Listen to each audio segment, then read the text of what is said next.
kanina, I was explaining to you na had it been perfectly managed and utilized, it could have been a booster for the office of the Vice President. It could have been, it could have made her as one of the partners of this administration to really pursue elements that destroys peace and order, you know.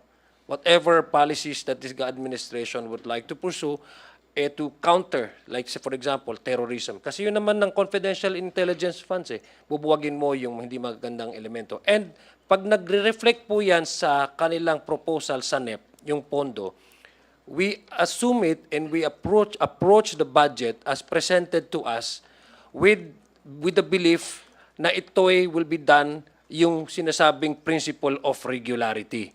Kaya nga may ICFAO, kaya may COA, kasi after the fact. Yun po yung sinasabi ni Congressman Joel.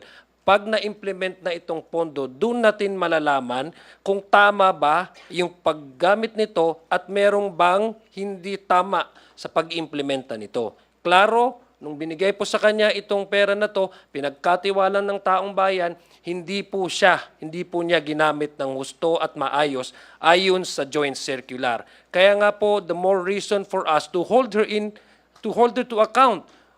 Kasi mas kami nabudol taang-taong bayan ng buong nabudol Pinagkatiwala sa kanya itong confidential fund for the first time in Philippine history that the Vice President would intervene or would engage the office in fighting lawless elements in our streets. Pero kaso, mali yung paggasta. At the more reason for us to really make her answerable to all these allegations na on the basis of the COA. Ito pinag-usapan natin confidential funds. So meron pong presumption of regularity when we discuss about budget proposal of each agency.